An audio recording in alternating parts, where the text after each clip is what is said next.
from San Francisco, California. This is the Rock and Roll Geek Show. This is the story of my rock and roll butler.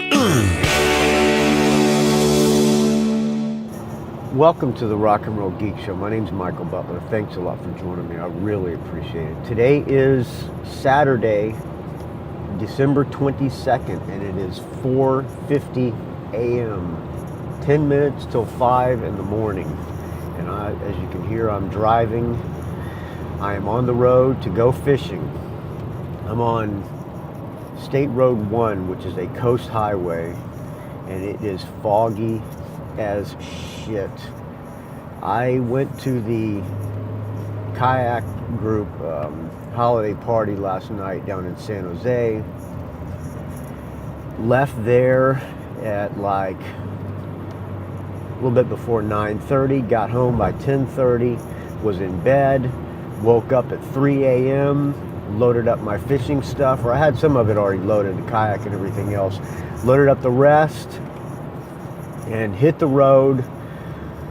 Well, I got on the road by 3:30, realized that I forgot my earbuds, that I was going to record me talking on the way to fishing, which I'm doing now, so I had to go back and get my earbuds, and got on the road by about 4, and it is now 4:51, and I have about another hour and a half to go. So I'm on State Road 1, heading up to Timber Cove, which is near the town of Jenner, California. It is super foggy. It's about 45 degrees outside.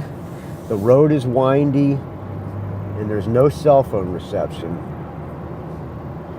This is one of those times where I'm thinking, really? What are you doing? The last couple of weeks has been unfishable because there have been 50-foot, that's 50-foot seas. And when I was at the thing last night, people said, why you have your kayak on the truck? And I said, well, I'm going fishing tomorrow at Timber Cove.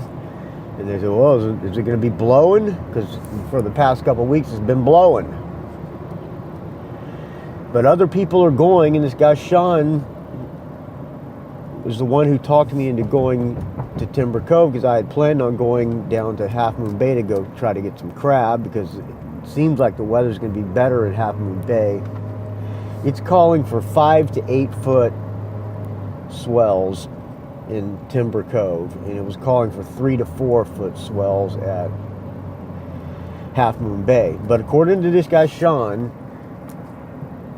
if the swells are far apart, it's calling for like 5 to 8 foot swells with 16 or 17 second intervals. He said if they're far apart, that means it's going to be glassy out. So I'm taking his expert advice and driving up there. He's supposed to be meeting me there, and there's other guys claim on the forums that they're going as well. So hopefully I will not be alone, but for some reason today, I'm a little bit nervous, and I hope I don't jinx myself with this. I'm going to rephrase that. I hope I have a very safe and productive fishing trip today. So I'm driving. I will be there in about an hour and a half. And if I make it back safely, or when I make it back safely, you'll hear what happened. Please, God, let me make it safely. And let me catch some fish. All right, friends, I will talk to you on my way back from fishing Timber Cove. Oh, what you have to do when you get here, there's a lady who runs this private boat ramp named Brenda. You go there, you got to put $10 in a mail slot for her, because she charges you $10 to wheel your kayak down the hill. It is a long hill, it's a steep hill. Last time when I had the new Outback, I had to get somebody to help me push this thing down the hill because it was rolling out of control. and I was afraid it was going to roll off the hill, so I had to have a guy in the back holding the thing so it wouldn't roll out of control. And on the way back up, you just have to bring your kayak or your truck down and load it up down there by the launch. I'm not sure if I'm going to do that today. I might just drive my truck down and then drive the truck back up, because it was a bitch last time, and I don't know if I'm going to have anybody to help me this time. So that's the plan, friends. We're fishing for lingcod and rockfish. Rockfish lingcod season closes on New Year's Eve. December 30 or January 1st it's done. December 31st is the last day of lingcod rockfish season, and everybody's trying to get as much fishing in as they can before the end of the year. So hopefully there will be a good crowd, and hopefully there will not be a big surf to launch. There's rocks on the right side of the launch and rocks on the left side of the launch, and there's waves crashing against the rocks, and then there's a narrow path where you can get through without waves crashing. And that's the plan, friends. So I will talk to you soon. Stand by for part 2 of this. Hello, welcome to part 2. I made it. I lived to tell the tale. I got to Timber Cove it was still dark when I got there. There was a truck right on my ass when I was driving, and that was Sean. So I pulled over. There's turnoffs on State Road 1. There are turnoffs because a lot of people go super fast, and it's a long, windy, beautiful drive. You can't tell how beautiful it is when it's dark out, but anyway, I pulled over to let somebody pass me, and the person who passed me was the guy I was planning on going fishing with, so at least I knew he was coming. We arrived at Timber Cove about 5:30, something like that, maybe 5:45. It was still dark. Took about 45 minutes to rig up the kayak. I had to get it off the truck and put the fish finder on it and put it on wheels and load up my fishing poles and the seat and the drive and everything else. Got down to the water. I rolled the kayak down by hand this time. I figured out how to do it. When it starts to roll out of control, you just let the front of it rest on the ground and it'll stop rolling. So I figured that out. It wasn't too hard to get it down there.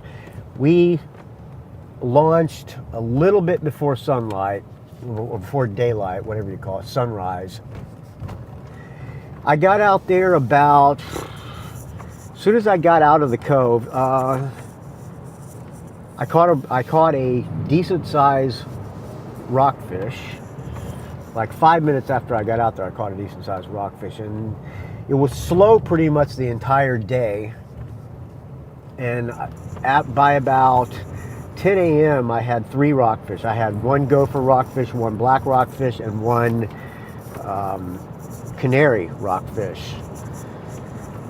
And I'm hoping, everybody else was getting a lot of ling. I hear people on the radio, yeah, I'm getting a lot of lings here. I wish I could get some rockfish, and I wasn't getting any ling, so I decided to branch off from everybody else, and I went to where this reef was. You can tell where reefs are on the fish finder because there is a nautical map, and it shows kind of the underground, what do you call it, the bottom of the sea terrain.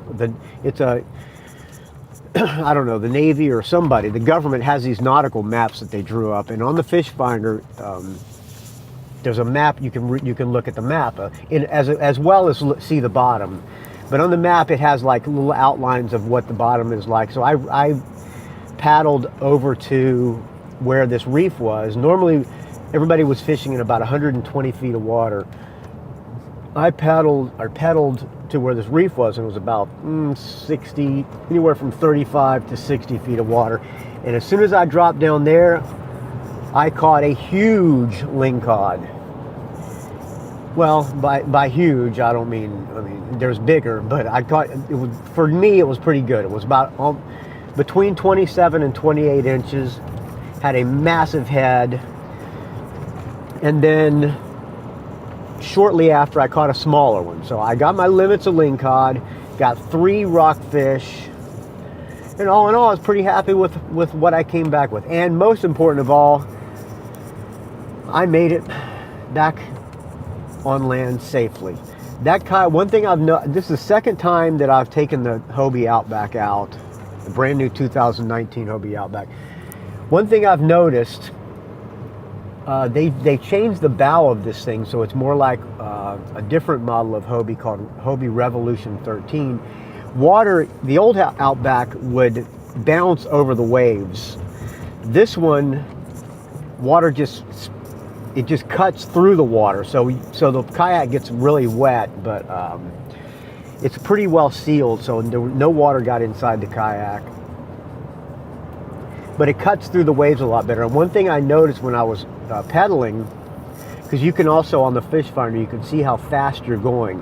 And when I was pedaling, I didn't even realize it, but I was going like 5 miles an hour. And on the old Outback, I'd have to really pedal my ass off to get in like 4 miles per hour. So less work to go a lot faster, even though it doesn't seem like it's going faster, but it is according to the speedometer or whatever you call it on the fish finder. So it was a good time. There were about 5 or 6 of us there. Me, Sean's cousin, and a few other guys, all Asian guys, all Filipino guys. I was the only Caucasian guy there, but they're all nice guys and they all know how to fish. One thing about Filipino guys, those son of a bitches, they know how to fish, man. But I kind of kept up with everybody and it was a good time. I didn't lose a lot of gear this time. At Timber Cove, it's real easy to lose leaders and stuff because it's real easy to get hung up on the rocks. I got hung up once this time, and last time I was there, I must have lost 5 leaders and swim baits. The way I fish is you have a shrimp fly, what's called shrimp flies. There's 2 hooks. It's a line that has 2 hooks that connects to your pole or connects to your line that's on the that's on the pole, your spool or whatever. And on the bottom of that you put a weight. Well, what I do and what a lot of the guys that here do, I learned from that guy Sean. Instead of a weight, put a swim bait on the bottom of it, which has a weighted nose, so that weights it down. So you're kind of fishing with swim bait for lingcod, and then the other one you line with either anchovies or herring or squid. I was using both, all 3 actually. Why am I saying? Oh, so anyway, last time I was here, I lost about 5 swim baits and shrimp fly rigs. So this time I didn't. I only lost 1. So good times were had by all. I will post a picture on the Instagram of all of us holding our fish. Tomorrow morning, I'm going to go out in the kayak to Half Moon Bay and try to get some crab for Christmas. So all in all, a productive, safe, and extremely fun Saturday fishing at Timber Cove. I'm driving back now on State Road 1. It's a winding road and it's very beautiful. It's right along the coast and you can just see the coast from when you're driving. It's hard to pay attention to the road because it's just so beautiful out. When I get home, I'm going to gut the fish and clean them, and then I have to go pick up my daughter from the airport. She's arriving from Washington. I'm looking forward to seeing her. I think she'll be staying with us probably 4 or 5 days or something like that, and then they're going up to her fiance's parents' house. All right, friends, thank you for listening. You know where you can find this show, rockandrollgeek.com. You can email me, rockandrollgeek@gmail.com. You can find me on the Facebook, R&R Geek. Find me on the Twitter, R&R Geek. Find me on the Instagram, rockandrollgeek. Don't ask.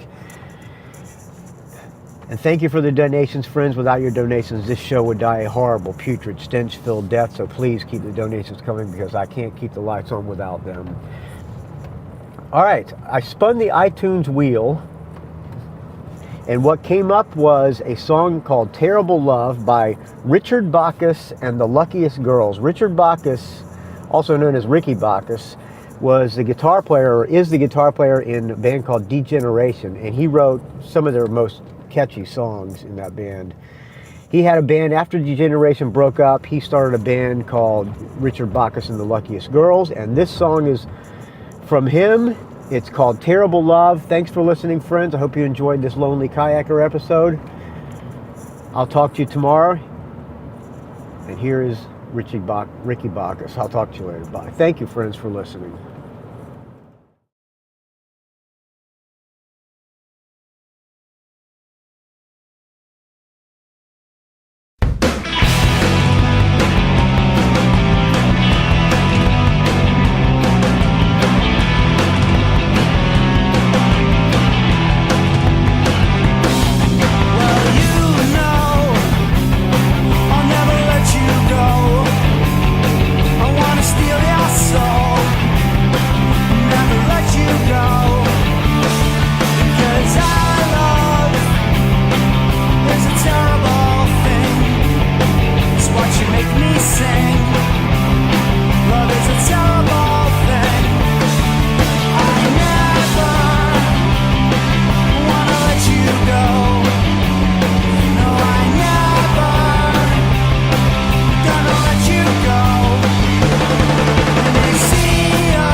It's a rock and roll geek train wreck.